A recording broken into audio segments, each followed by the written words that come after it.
नमस्कार। आज हम ईरान के परमाणु ठिकानों पर जो हाल में अमेरिकी हमला हुआ है, ऑपरेशन मिडनाइट हैमर, उस पर गहराई से बात करेंगे। हाँ, ये 22 जून 2025 की बात है। हम्म। निशाना बने फाडो, नतांस और इस्पाहान। ये हम्म। ईरान के अहम परमाणु केंद्र हैं।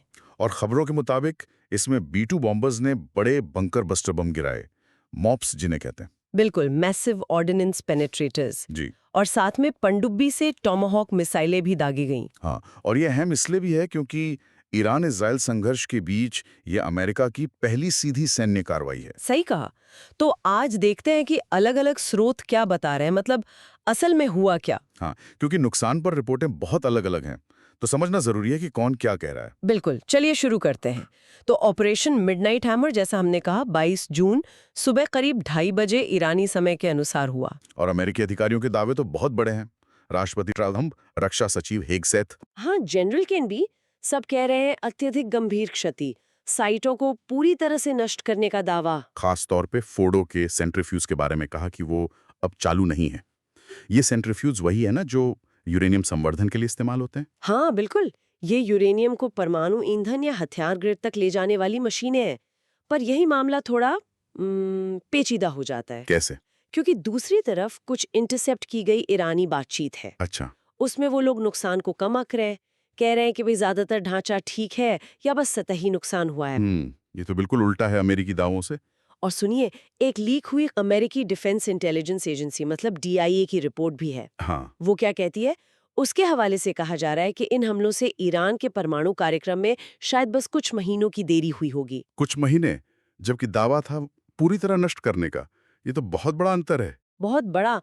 अक्सर ऐसे मामलों में एक सूचना युद्ध भी चलता है दोनों तरफ से, तो सही तस्वीर पता लगाना मुश्किल हो जाता है। और अंतर्राष्ट्रीय परमाणु ऊर्जा एजेंसी IAEA, उनका क्या कहना है? वो तो निष्पक्ष संस्था है। हाँ, आईएए का आकलन भी दिलचस्प है।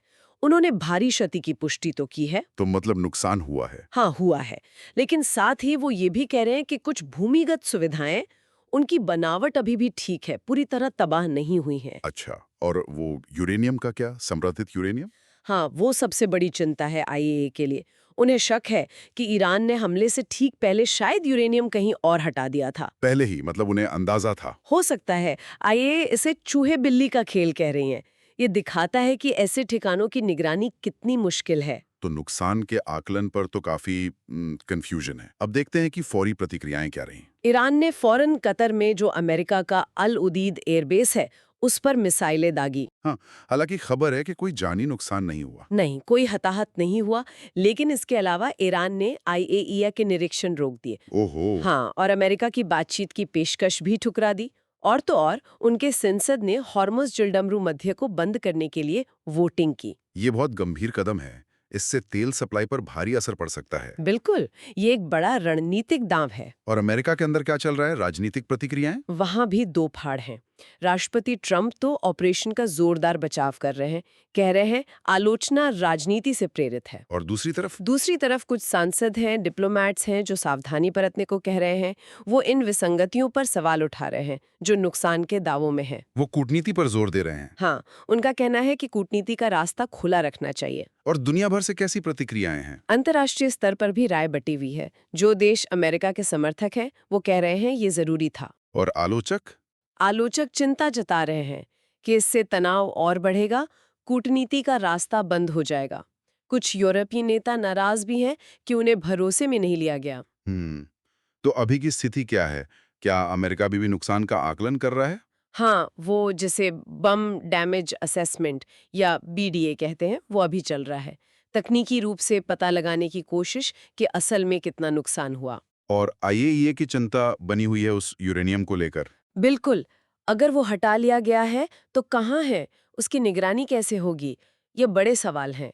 और कूटनीतिक तनाव तो है ही।